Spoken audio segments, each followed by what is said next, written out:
Hey, what's up guys? Tim here again. Got another tutorial for you. And this is one of the more requested tutorials. So we're revisiting the Dragon's Teeth Paracord Bracelet, but this time we're doing knot and loop, as you can see here.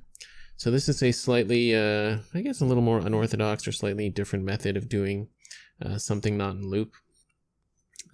We've got, basically two knot and loop cores, and they're kind of just woven together with the Dragon's Teeth weave.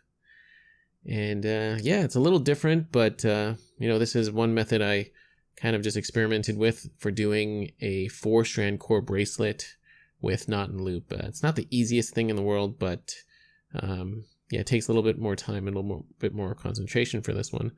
But overall, I think it works just fine, and it wears very comfortably. So that's what we'll be doing in this tutorial. And so I hope you guys enjoyed. And that being said, let's get into the tutorial. Alright, so to set up, it's going to be a little weird this time because I'm not actually using my jig. I'm using the sort of makeshift jig. So this little purple cord here is actually tied to my monitor, the base of my monitor. I just need something heavy. You can use anything you want. Use what works for you. And I've got two diamond knot, kind of knot and loop cores tied here. And these are roughly a piece, 2 feet of paracord each, doubled over to make the knot and loop. So for the bottom part, I'm going to anchor it to my desk. I've just got a metal clip that goes onto my desk, and then I'm going to tie it down like that. So I can't tell you exactly how you should do this because I don't know what materials and what other stuff you have at home. But just figure out a way to anchor these two knot and loop cores so that there's tension on it, like so. I mean, you can do anything. I mean, you can tie this one end to the opposite end of your desk and then, sit on a coat hanger or something and then, loop the paracord around the coat hanger and then through these two loops here, like so, like that. And then that can create tension, okay? So you're going to have to do some figuring out for this one because I couldn't even really figure out how to do this on my jig for now. So this is the solution I have, okay? So I've got my two knot and loop cores. Now I'm going to anchor this down to my desk and then we'll get started on the weaving. Alright, so now I got my tension set up on my cores. Got my main weaving strand here. I have the exact measurements put for all the paracord I'm using. So I'm going to find the middle point. We're going to put it behind our cores. And then from here, I'm just going to do a 2 Solomon knots. That's what we're going to do to lock everything down. So here's one. Using a good amount of cord here. So you'll have to pardon me if there's a lot of weaving, a lot of rope being pulled through. Okay, so we've got one knot, and I'm going to set up this as the 1/2 inch loop. For me, that's about a thumb length. Okay, let's do that.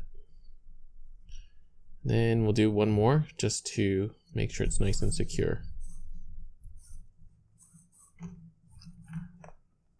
Okay.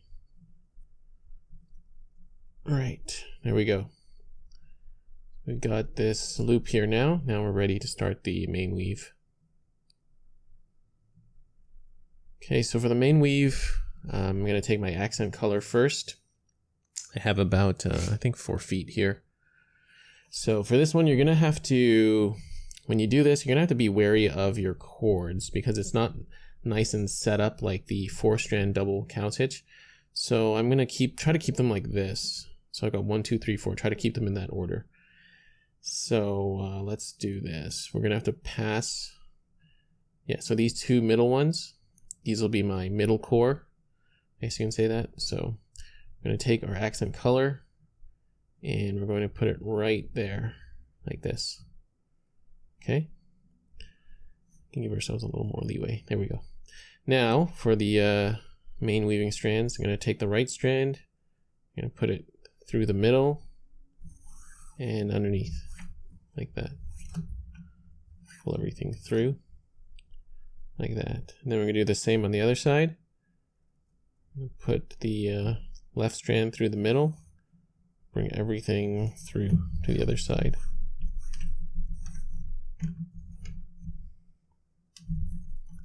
Okay. So the first knot is always going to be a little trickier. Not everything's going to stay in place. Okay, so now that we have the first knot, now we're going to go back to our accent color. We're going to wrap it around behind, go in between the third and fourth strand, and then we're going to go over the middle core and then back out between the first and second, like that. So this is now, at this point, this is the same technique that we did on the buckles.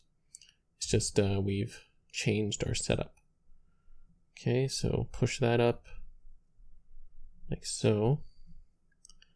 Okay, now for the next main weave of knots. So watch out for this red strand here. Don't go over it. Just dodge it, kind of like that. So we're going to bring this strand through here.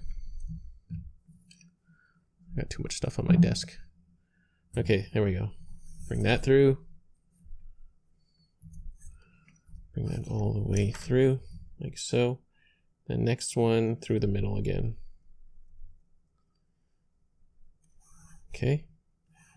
And that's pretty much the pattern we've established for the dragon's teeth. Now, as you go along, to make it look good, try to push everything up, like so, because you want to keep the knots nice and tight.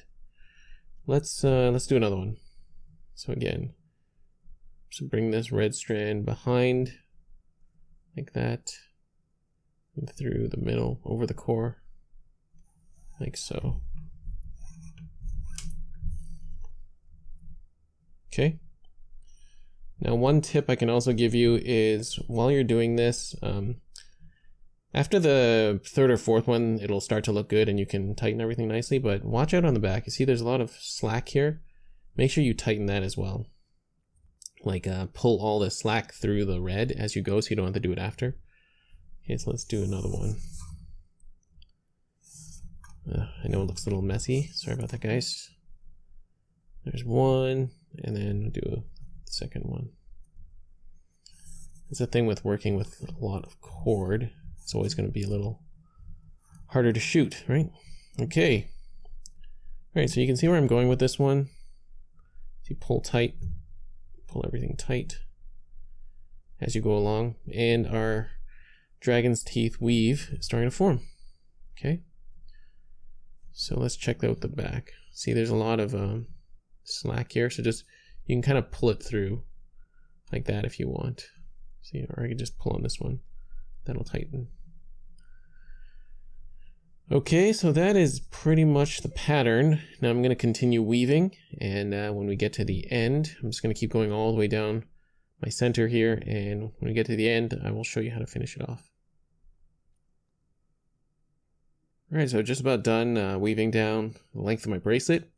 And to finish it off, there's not much to it. We're going to finish it off like how we started it. So I've got the red cord going out the side here, and then I'm just going to take my two working strands and I'm going to tie 2 Solomon knots, just like we did in the beginning. Okay, so I'm going to pull that shut like so. And you might want to take some time after this just to work out any slack or loose knots like here. I'll do that after. Okay, so just 2 simple Solomon knots. And that's it. So now I'm just going to snip and singe off all the excess. These bits here, this here, and that there. And we'll be finished. Okay, and there we have it, guys. We are finished. So snipped and singed off all the excess paracord. And yeah, everything looks good. So I hope you guys enjoyed this tutorial, found this one useful. This one was, as I mentioned, one of the more requested knot and loop conversions. And you know, like I said before, this is one way of doing it. You know, I'm sure there's another way of doing this. And if you guys do, you know, figure that out, feel free to share it with me. I'd love to know what you guys come up with too. You know, just see these videos as a guideline, guys, and a bit of a, you know, launching point. Don't think that everything I do is the best way. I don't think, you know, everything I do is the best way. And, you know, just one perspective on it. So, yeah, there we go. Guys, thank you so much for watching. Hope you enjoyed this tutorial. If you have any comments or questions about this one, feel free to leave them down below. I'm going to get back to you as soon as I can. And, yeah, that's it, guys. I'll see you on the next video. Bye.